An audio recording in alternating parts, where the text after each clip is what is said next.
Here's a switch right here. It does have the notification lights, the activity lights down at the bottom, as well as the power LED and then the extend LED. And if you switch that little switch right there, and then you can do the extend mode. We are going to keep this in the default mode for this time. You do have 2 uplinks and 8 PoE ports for cameras, phones, or access points, whatever you got. On the back, you do have your power plug, and then you have a screw. That way you can ground this into your server cabinet or another grounding source. It does come with some brackets here that you could screw onto the wall if you like to do that. It does come with the quick start guide that you can read if you need to. A lot of people kind of just throw those away. And so let's get started. So we're going to go ahead and plug in our uplink port. And as you can see, it is active. All right, and then today we're going to test out our Ubiquiti's access point to see if it will see in our UDM controller. So I'm going to go ahead and plug this up into 1.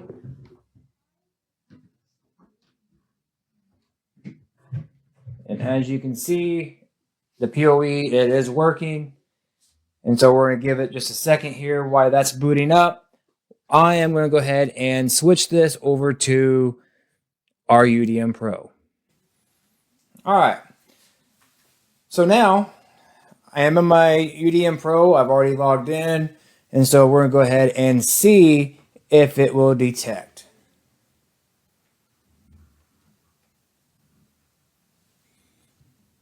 We're going to go over here to our devices.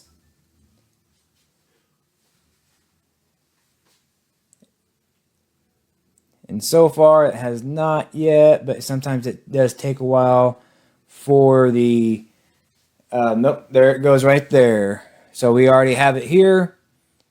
It's pending the adoption part of it. So we're going to go ahead and hit adopt.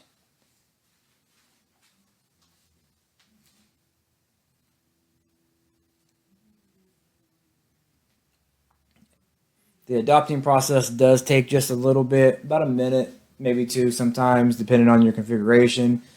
Mine's pretty a simple configuration, so it shouldn't take too long.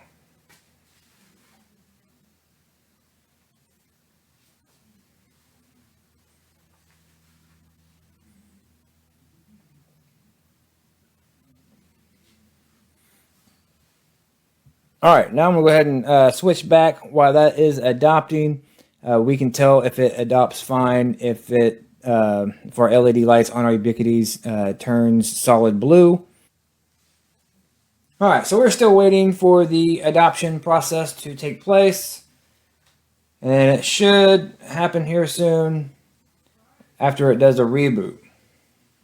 So now we see that our Ubiquiti's is lit up blue. It is active and ready for wireless access. So the YuanLey, it does work. It works very well in my opinion. Definitely worth the investment. For the money, it's really well. I am looking forward to maybe getting a larger switch for a bigger application that I'll be working on. And when I do that, maybe I can do a review of that one as well. So yeah, definitely like it and looking forward to keep on using their product. If you have any questions, you can go and ask them. Even on Amazon, you can ask them questions about it and they are quick to reply. Thank you for watching and have a nice day. Just doing a review here of the YuanLey Smart PoE switch.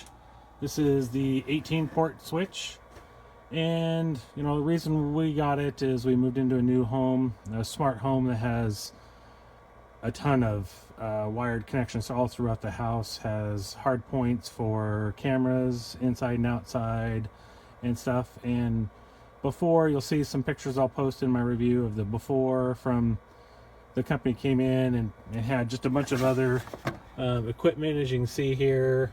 A bunch of power over Ethernet adapters, some 5-port routers, and they kind of were just piggybacked on it. We're running fiber optic from our local ISP, so we got plenty of bandwidth and stuff. But I really wanted to clean it up. We didn't have very many jacks that were live, because the equipment that they wanted to put in to make them all live would have cost me over $1,000, and didn't really want to spend that after buying a new home. So got this 18-port switch off Amazon. Has power over Ethernet, so I could delete all the power over Ethernet adapters for the cameras for the security system, plug them all into one switch. It's great. As you know, we've been using it now almost a week and a half, almost 2 weeks, without any issues at all. It really was truly plug and play. Just replaced everything. It probably took me longer figuring out which cables go to which rooms to give priority to which things are going to plug in. I brought our media room, every jack live, our front room, every jack live, our master bedroom, every jack live, and then all the camera systems plugged in. And still have, I think we have three left, 3 jacks still left in there. If we need to bring any more live. Mostly my kids' bedrooms don't have any of the jacks live there, because we don't have any wired computers in their bedrooms or wired things that need internet in their bedrooms. Our office has got all 4 jacks live in it. So yeah, it's been a fantastic unit. Again, just plug and play. I just cleaned everything up, plugged it all in, used a network toner to figure out which cables were in which rooms, because none of them were marked.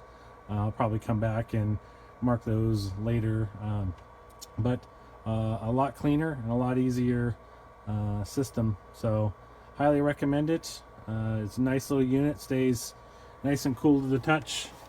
Never had any issues with this all closed up and running with any heat or anything like that. So it's been a fantastic unit, and a heck of a lot cheaper than paying the internet company or the smart home company, $1,000 plus to come out and put their equipment in. So all right, have a good one.